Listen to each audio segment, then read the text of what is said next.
लोकसभा इंतखाबात के तीसरे मरहले की नामजदगी के अमल का आगाज आज से 7 मई को 12 रियासतों और मरकज के जेर इंतजाम इलाकों के 94 इंतखाबी हलकों में होगी पोलिंग।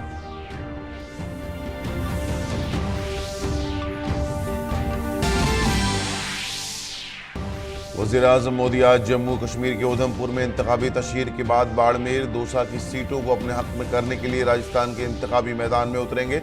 अमित शाह उत्तर प्रदेश और तमिलनाडु, राजनाथ सिंह उत्तराखंड और जेपी नड्डा मध्य प्रदेश के बाद महाराष्ट्र में करेंगे तूफानी दौरा।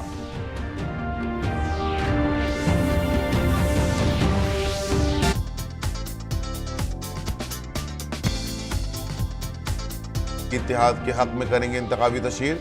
दूसरी तरफ मल्लिकार्जुन खड़गे की कर्नाटक में होगी रैली। अखिलेश यादव भी आज से पीलीभीत से शुरू करेंगे समाजवादी पार्टी की तशहीर।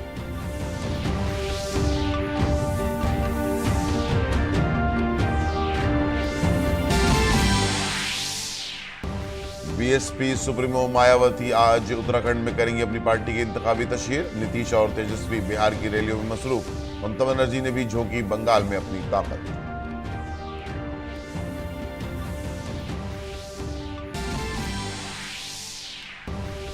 बीआरएस लीडर के कविता को आज सीबीआई राउज एवेन्यू कोर्ट में करेगी पेश। शराब पॉलिसी घपले में पूछताछ के लिए रिमांड पर लेने की होगी कोशिश।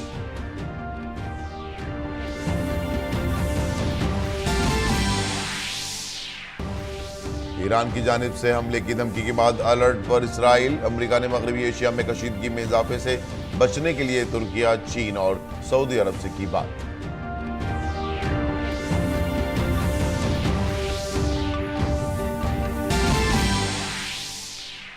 और इंडियन प्रीमियर लीग में आज दिल्ली कैपिटल्स और लखनऊ सुपर जायंट्स होंगे आमने सामने।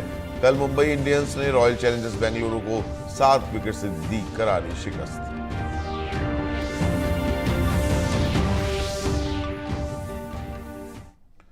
आदाब नाज़रीन, खास खबरों में आपका इस्तकबाल है। मैं हूं अब्दुल्ला। अब खबरें तफसील से। तीसरे मरहले में 94 नशिस्तों पर इंतखाबी अमल का नोटिफिकेशन आज जारी किया जाएगा। तीसरे मरहले की वोटिंग 7 मई को होगी। तीसरे मरहले में 12 रियासतों, मरकज के जेर इंतजाम इलाकों में 94 पार्लिमानी हलकों के लिए वोटिंग होगी। इंतखाबात के तीसरे मरहले के लिए तमाम नशिस्तों पर कागजात नामजदगी दाखिल करने का अमल आज से शुरू होगा और 19 अप्रैल तक कागजात नामजदगी दाखिल किए जा सकेंगे। तीसरे मरहले में जिन सीटों के लिए वोटिंग होनी है उनमें आसाम, बिहार, छत्तीसगढ़, दादरा नगर हवेली, दमन और दीव, गोवा, गुजरात, जम्मू और कश्मीर, कर्नाटक, महाराष्ट्र, मध्य प्रदेश, उत्तर प्रदेश और मगरबी बंगाल शामिल हैं। मध्य प्रदेश में बैतूल पार्लिमानी हलके के मुलतवी इंतखाबात के लिए वोटिंग 7 मई 2024 को होगी। जम्मू कश्मीर के उधमपुर पार्लिमानी हलके में 19 अप्रैल को वोटिंग होगी और वज़ीर-ए-आज़म नरेंद्र मोदी बीजेपी की गिरफ्त मजबूत करने के लिए आज यहां मुहिम चलाएंगे। बीजेपी ने मरकजी वजीर डॉक्टर जितेंद्र सिंह को उधमपुर से तीसरी बार मैदान में उतारा है। पिछले 2 लोकसभा इंतखाबात में डॉक्टर जितेंद्र सिंह इस हलके से कामयाब हुए थे। कांग्रेस ने इस सीट पर बीजेपी के खिलाफ चौधरी लाल सिंह को मैदान में उतारा है। उसके बाद वज़ीर-ए-आज़म आज राजस्थान में भी इंतखाबी तशहीर में हिस्सा लेंगे। पहले बाड़मेर में वज़ीर-ए-आज़म की रैली होगी, उसके बाद दौसा में रोड शो होगा। मरकजी वज़ीर ममलिकत बराए ज़राअत कैलाश चौधरी बाड़मेर से इलेक्शन लड़ रहे हैं। कांग्रेस ने उम्मीद राम बेनीवाल को टिकट दिया है। दौसा वो इलाका है जो सचिन पायलट का गढ़ समझा जाता है। यहाँ कांग्रेस के मुरारी लाल मीना और बीजेपी के कन्हैया लाल मीना के दरमियान मुकाबला है। मुरारी लाल मीना को सचिन पायलट का नजदीकी लीडर समझा जाता है। ऐसे में वज़ीर-ए-आज़म मोदी की यहां रैली बहुत अहम समझी जा रही है। उधमपुर में वज़ीर-ए-आज़म नरेंद्र मोदी की रैली की तैयारियों पर मरकजी वजीर जितेंद्र सिंह ने कहा कि लोगों में जोश व खरोश है, लोग उनकी बात सुनने के लिए बेताब हैं। उन्होंने कहा कि इस बार आवाम मोदी जी 400 पार की अपील करके निकल पड़े। मोदी जी ने न केवल समाज सुधार या लोक हित की योजनाएं निर्माणित की, बल्कि एक नई तरह की कार्यशैली स्थापित करने का प्रयास किया जिसमें संवेदनशीलता है और जिसमें साथ ही साथ भेदभाव और वोट की राजनीति से ऊपर उठ करके हर वर्ग तक पहुंचने का प्रयास है। ये प्रधानमंत्री का चेहरा है या कुछ मुद्दे भी हैं जिन्हें लगता है, जिनको देखकर लगता है कि इस बार भी लोग आपको वोट देंगे? प्रधानमंत्री का तो हमारे लिए एसेट है। दुनिया के सबसे कद्दावर नेता हमारे मुखिया हैं। कौन है जो उस बात का गर्व नहीं करेगा, वो तो हमारे लिए एसेट है ही है। लेकिन पिछले 10 वर्षों में जो ये कार्य हुए हैं, आज हर जगह इस बात को स्वीकार किया जा रहा है कि देश भर की सर्वाधिक विकसित कॉन्स्टिट्यूएंसीज में एक यहाँ पर एक नहीं, दो नहीं, तीन मेडिकल कॉलेज बनाए गए।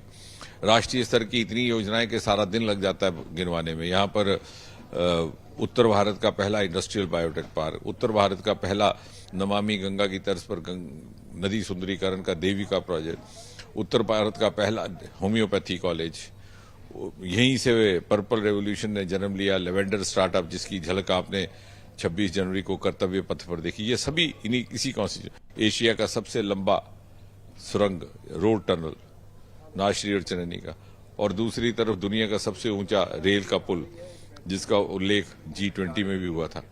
ये सब बातें बड़ी प्रत्यक्ष रूप से हुई हैं और ये सब 10 वर्ष के भीतर हुई हैं। गुलाम नबी आजाद की पार्टी ने भी अपना कैंडिडेट यहाँ पर उतारा है, क्या कुछ उसका असर आप देखते हैं, कुछ असर पड़ेगा? ऐसा है कि 2014 में भी 2019 में भी इन्होंने एक ही कैंडिडेट उतारा था, नाम बदले हुए थे। उस समय यूपीए कहते थे, अब इंडिया ब्लॉक कहते हैं, पहले गठबंधन कहते थे। और पिछली बार भी इस सीट पर जम्मू कश्मीर की आज तक की रिकॉर्ड मार्जिन की हमें विजय प्राप्त हुई थी, और मुझे विश्वास है कि इस बार भी हम पहले से अधिक मार्जिन से ये सीट जीत करके मोदी जी के 400 प्लस के आंकड़े का एक हिस्सा बनेंगे। पहली बार सुंदरीकरण का प्रोजेक्ट उत्तर भारत का देविका नदी को मिला है, उसमें कुछ उठाने लायक तो है ही नहीं। अब तो वो कह रहे हैं कि कोई सड़कें बनी नहीं, वो कह रहे हैं कोई मेडिकल कॉलेज नहीं बना, वो कह रहे हैं कोई टनल नहीं बना। लेकिन उनसे पूछिए कि क्या वो इस टनल का इस्तेमाल नहीं करते। जहां तक कश्मीर घाटी का ताल्लुक है, वहां तो वैसे ही वो आपस में उनका कोई बहुत ज्यादा समन्वय बन नहीं पाया। यहां पर उन्होंने प्रयास किया है, लेकिन जैसा मैंने कहा कि पिछली बार भी हम इसके आदी हो चुके हैं। उनका नाम अलग था, लोग यही थे। डॉक्टर जितेंद्र सिंह, जिनका कहना है कि बीजेपी का जो नारा है अब की बार 400 के पार, वो पूरा साबित होने वाला है और उसमें उधमपुर सीट का योगदान विशेष रूप से रहने वाला है। कैमरामैन अनिल के साथ रमा त्यागी, DD न्यूज, उधमपुर। राजस्थान की बाड़मेर जैसलमेर सीट लोकसभा इंतखाबात में पूरे मुल्क में बहस का मौजू बनी हुई है। वज़ीर-ए-आज़म नरेंद्र मोदी पाकिस्तान की सरहद से मुत्तसिल इस पार्लिमानी हल्के में बीजेपी उम्मीदवार के हक में एक रैली करने के लिए आज बाड़मेर आ रहे हैं। पीएम की इंतखाबी रैली और दीगर उमूर पर हमारे नामानिगार ओपी यादव ने रैली के कोऑर्डिनेटर और भारतीय जनता पार्टी के राज्यसभा मेंबर पार्लियामेंट मदन राठौर से बात की। भारत पाकिस्तान अंतर्राष्ट्रीय सरहद से सटे बाड़मेर जैसलमेर संसदीय क्षेत्र में प्रधानमंत्री नरेंद्र मोदी आज यहां रैली को संबोधित करने आ रहे हैं, और इस रैली के संयोजक हमारे साथ मदन सिंह राठौर जो राज्यसभा सांसद है, वो मौजूदा ये बात करते हैं। प्रधानमंत्री जी आज यहाँ आ रहे हैं, आप किस तरह की तैयारी है यहाँ? हमारी पूरी तैयारी है, पूरे जिले में बहुत उत्साह है लोकसभा क्षेत्र में, और सभी क्षेत्रों से बसों में रवाना होकर और जनता बड़ी भारी संख्या में यहाँ पहुँचने वाली है। मुख्य कौन कौन से मुद्दे इस क्षेत्र में आप लोगों को लग रहे हैं, और बीते 10 सालों में आपकी सरकार ने जो काम किए हैं जिनको लेकर आप अपनी उम्मीदों को बरकरार रखे हुए हैं फिर से ये सीट जीतने?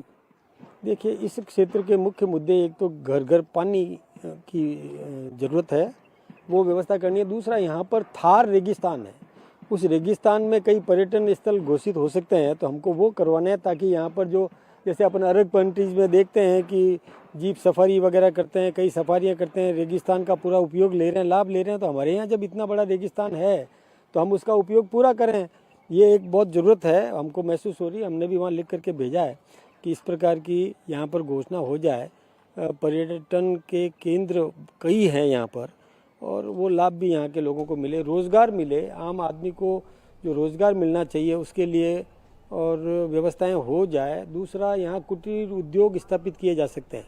बाकी तो स्थितियाँ जो है अनुकूल है। हम भी पिछली बार भी 25 में से 25 सीटें जीत करके गए थे, इस बार भी 25 की 25 सीटें राजस्थान से भी प्रधानमंत्री नरेंद्र भाई मोदी को हम देने वाले हैं। इस प्रकार की हमारी चाक चौबंद व्यवस्था है। ये अंतर्राष्ट्रीय सीमा से सटा हुआ जिला है बाड़मेर जैसलमेर, दोनों ही तो सामरिक दृष्टि से भी काफ़ी महत्वपूर्ण है। ऐसे में यहाँ प्रधानमंत्री का आगमन निश्चित तौर पर कई तरह की सौगातें आपको दे सकता है। आप किन किन इश्यूज को लेकर देखते हैं अंतर्राष्ट्रीय सीमा की अगर बात करें? देखिए, सीमा की सुरक्षा होना बहुत ज़रूरी है। सीमांत क्षेत्र होने के कारण से यहाँ पर राष्ट्रीय चरित्र पैदा करना आम नागरिक में बहुत आवश्यक है।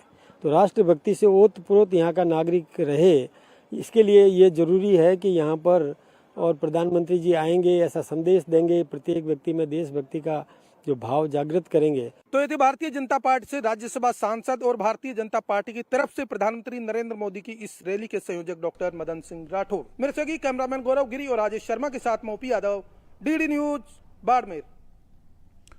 अब की बार 400 पार नारे के साथ ही पूरे मुल्क में बीजेपी की जबरदस्त मुहिम चल रही है। बीजेपी के सीनियर लीडर और स्टार प्रचारक अमित शाह आज उत्तर प्रदेश और तमिलनाडु के इंतखाबी दौरे पर रहेंगे। आज अमित शाह सबसे पहले उत्तर प्रदेश के मुरादाबाद पहुंचेंगे, जहां वो मुरादाबाद और संभल लोकसभा उम्मीदवारों की हिमायत में जलसा करेंगे। बीजेपी ने मुरादाबाद सीट से सर्वेश सिंह और संभल लोकसभा सीट से परमेश्वर लाल सैनी को मैदान में उतारा है।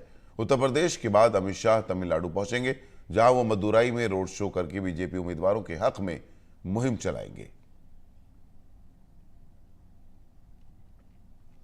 बीजेपी के सीनियर लीडर राजनाथ सिंह आज उत्तराखंड के इंतखाबी दौरे पर हैं।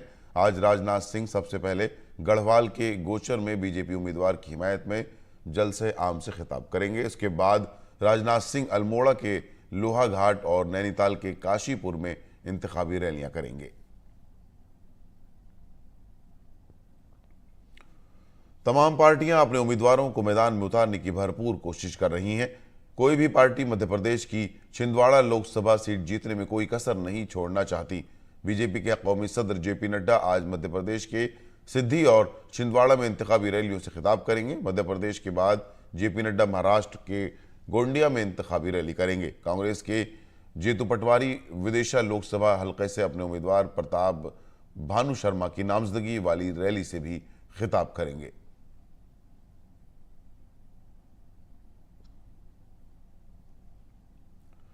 कांग्रेस लीडर राहुल गांधी आज तमिलनाडु का इंतखाबी दौरा करेंगे। राहुल गांधी आज तमिलनाडु में कांग्रेस उम्मीदवारों की हिमायत में 2 रैलियां करेंगे। पहला अवामी जलसा तिरुनेल वैली में होगा। इसके बाद शाम को राहुल गांधी कांग्रेस उम्मीदवार की हिमायत में कोयम्बटूर में इंतखाबी रैली करेंगे। लोकसभा इंतखाबात से कबल तमाम अपोजिशन जमातों के दरमियान जो इत्तेहाद बनाया गया था वो पूरी ताकत के साथ इलेक्शन लड़ रहा है। ये अलग बात है कि वहां उसके बाज लीडरों में इख्तलाफ है। ताहम आज तमिलनाडु के कोयम्बटूर में इंडी इत्तेहाद के उम्मीदवारों के हक में वोट की अपील करने के लिए एक रैली निकाली जा रही है, जिसमें कांग्रेस लीडर राहुल गांधी और तमिलनाडु के वजीर आला एम.के. स्टालिन शिरकत करेंगे। इन दिनों बीजेपी तमिलनाडु में हुक्मरान पार्टी पर मुसलसल हमले कर रही है और यहां बीजेपी भरपूर तरीके से इलेक्शन लड़ रही है। तमिलनाडु में लोकसभा की 39 सीटों के लिए वोटिंग 19 अप्रैल को एक ही मरहले में होगी।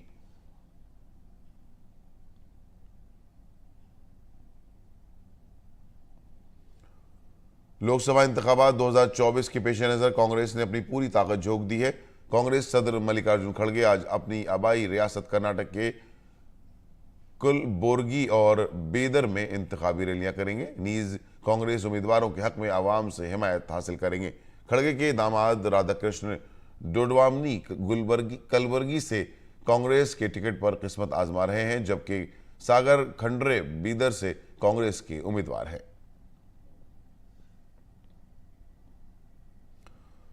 उत्तर प्रदेश में अपोजिशन इत्तेहाद की अहम जमात समाजवादी पार्टी भी वोटरों को अपनी तरफ राग़िब करने की पूरी कोशिश कर रही है।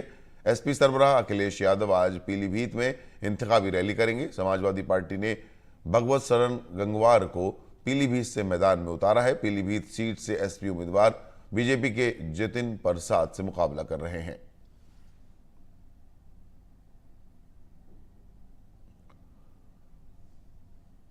बीएसपी सरबराह मायावती आज उत्तराखंड में अपनी पार्टी के लिए इंतखाबी मुहिम चलाएंगी। मायावती हरिद्वार में एक इंतखाबी रैली से खिताब करेंगी। इससे कबल गुज़िश्ता रोज मायावती ने महाराष्ट्र के नागपुर में एक अवामी रैली में कांग्रेस पर हमला करते हुए कहा था कि कांग्रेस पार्टी के कौल-ओ-फेल में फर्क है। उन्होंने कांग्रेस पर अपनी हुकूमत के दौरान भी मंडल कमीशन को नाफिज न करने का इल्जाम लगाया।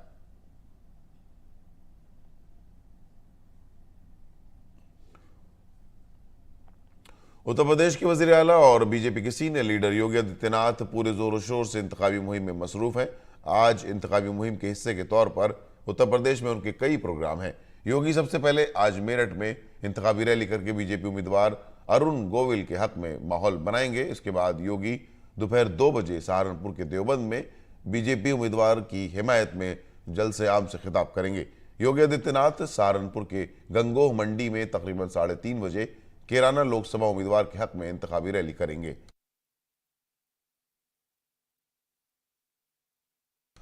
इलेक्शन कमीशन ने कहा है कि जमहूरियत में खवातीन सबसे आगे हैं। इलेक्शन कमीशन के मुताबिक लोकसभा इंतखाबात में पुडुचेरी के माहे जिला के तमाम 31 पोलिंग मराकज पर खवातीन पोलिंग अफसरान को तैनात किया जाएगा।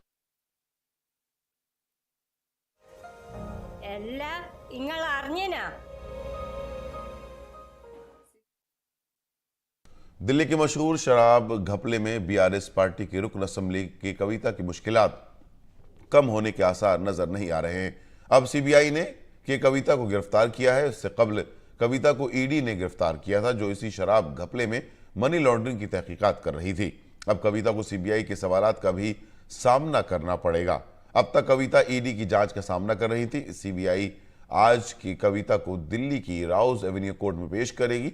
बीआरएस लीडर और तेलंगाना के साबिक वजीर आला के चंद्रशेखर राव की बेटी कविता की अबूरी जमानत की दरखास्त भी राउज एवेन्यू कोर्ट ने मुस्तरद कर दी थी कि कविता ने अपने बेटे के इम्तिहान का हवाला देते हुए जमानत की अपील की थी कि कविता को गुज़िश्ता साल 15 मार्च को गिरफ्तार किया गया था। बुध को सीबीआई ने दिल्ली की अदालत को बताया कि उन्होंने बीआरएस लीडर की कविता से तिहाड़ जेल में पूछगछ की है। 5 अप्रैल को दिल्ली की अदालत ने सीबीआई को कविता से जेल में पूछगछ करने की इजाजत दी थी। ताहम कविता ने इसको चैलेंज किया कि कविता पर शराब घपले से मुतालिक साउथ ग्रुप की अहम रुकन होने का इल्जाम है, जिसमें तहकीकाती एजेंसियों का इल्जाम है कि इस ग्रुप ने दिल्ली में शराब के लाइसेंस के बदले 100 करोड़ रुपए की रिश्वत दी थी। कि कविता ने मंगल को जेल से खत लिखा था और कहा था कि मरकजी एजेंसियों के जरिए की जाने वाली इस तहकीकात से उनकी शबीह को नुकसान पहुंचा है और उनकी प्राइवेसी की भी खिलाफ वर्जी हुई है। आपको बताते चले कि दिल्ली की आम आदमी पार्टी भी एक्साइज पॉलिसी घपले में मुश्किल में है। आपके कौमी राब्तेकार और दिल्ली के वजीर आला अरविंद केजरीवाल तिहाड़ जेल में बंद हैं। इसके अलावा दिल्ली के साबिक नायब वजीर आला मनीष सिसोदिया भी इस मामले में तिहाड़ जेल में बंद हैं।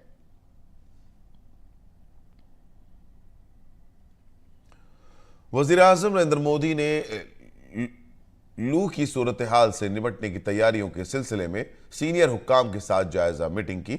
मीटिंग में वजीर आजम ने अस्पतालों में मुनासिब तैयारियों के साथ साथ आगाही मुहिम की अहमियत पर जोर दिया। वजीर आजम को आइंदा लू की पेशगोई और दर्ज हरारत के मामूल से ज्यादा रहने के इम्कान के बारे में बताया गया। वजीर आजम मोदी ने सेहत के शोबे की तैयारियों का भी जायजा लिया। तमाम प्लेटफॉर्मों के जरिए इलाकाई जबानों में लू के हवाले से आगाही से मुतालिक जरूरी मालूमात को बर वक्त पहुंचाने और फैलाने पर जोर दिया गया। वजारत सेहत की जानिब से जारी करदा एडवाइजरी का इलाकाई जबानों में तर्जुमा किया जाएगा, जिसकी बड़े पैमाने पर तशहीर होगी।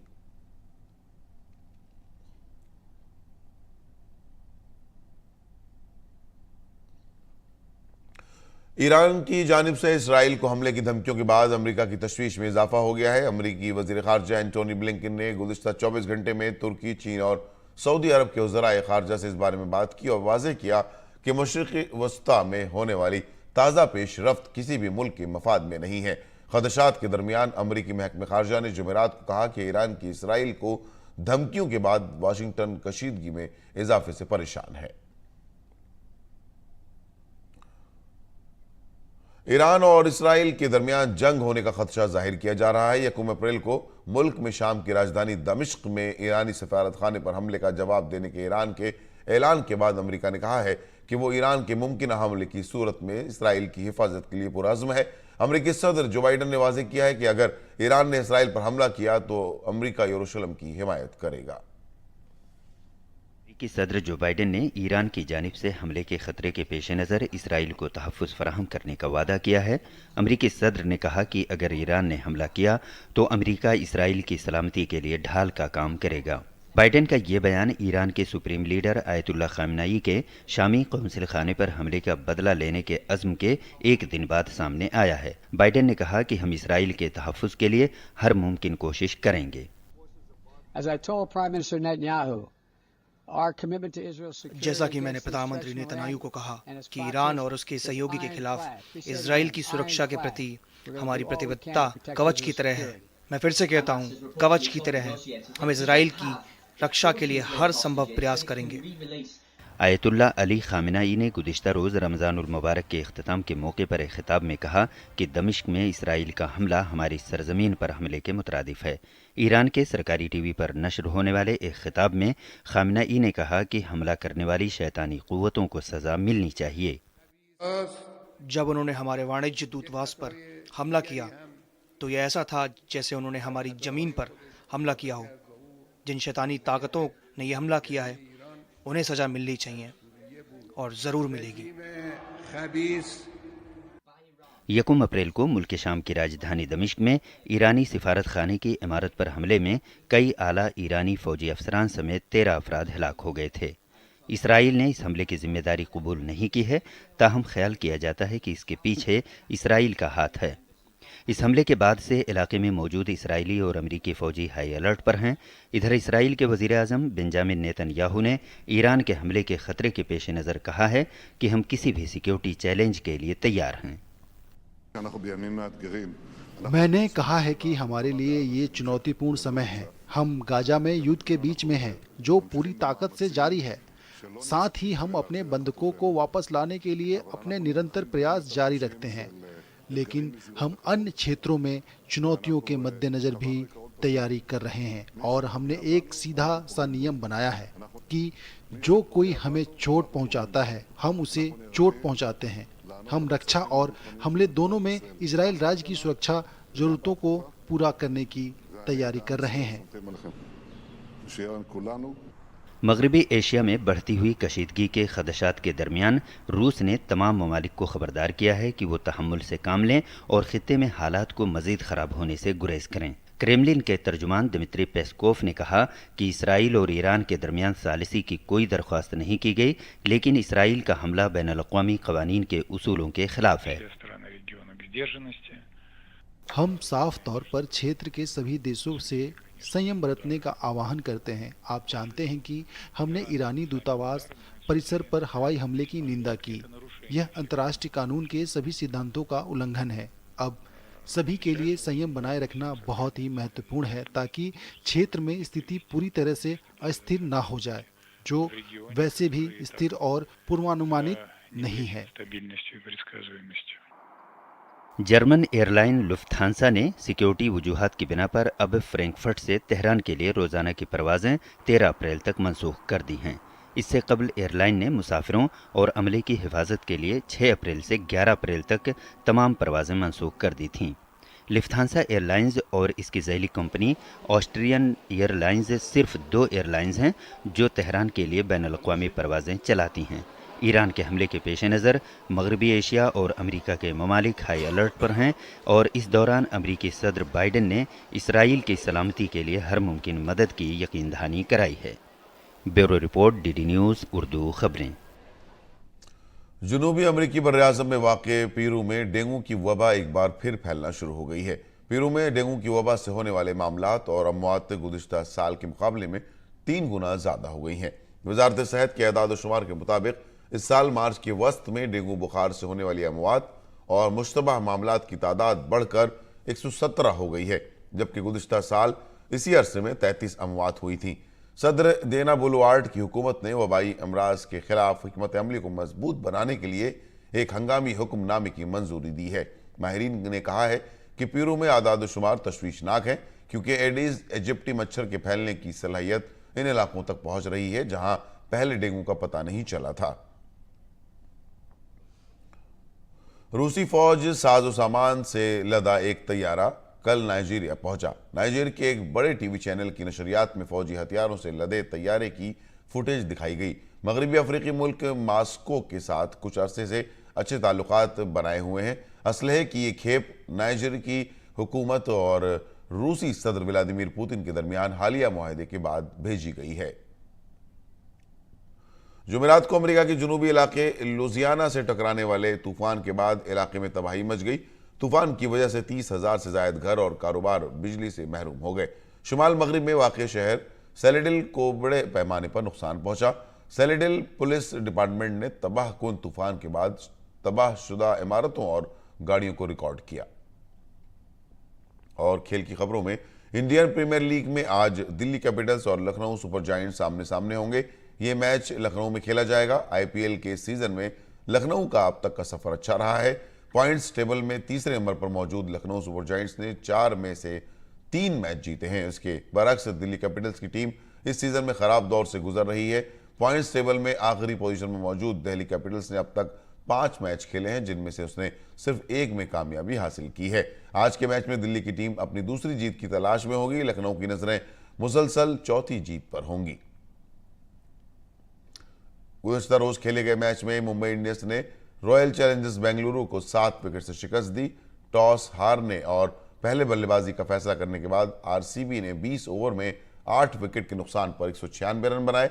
जवाब में मुंबई ने 15.3 ओवर में 3 विकेट के नुकसान पर 199 रन बनाकर मैच जीत लिया। मुंबई की जीत के हीरो ईशान किशन और रोहित शर्मा ने टीम को मजबूत शुरुआत दी।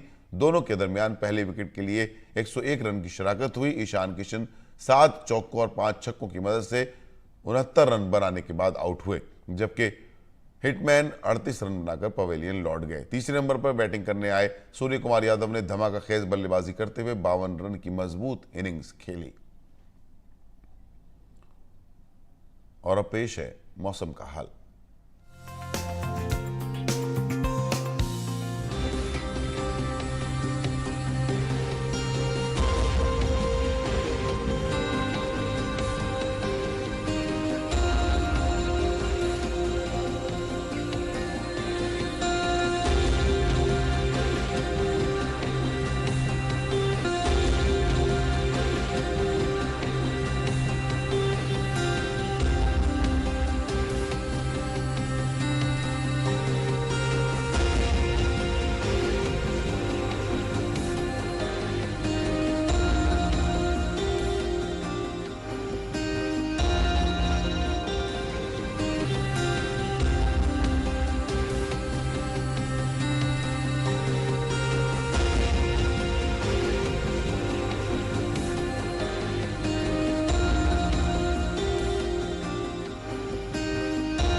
नाज़रीन के साथ ही खबरों का बुलेटिन इख्तिताम को पहुंचता है। इजाजत दीजिए, आदाब।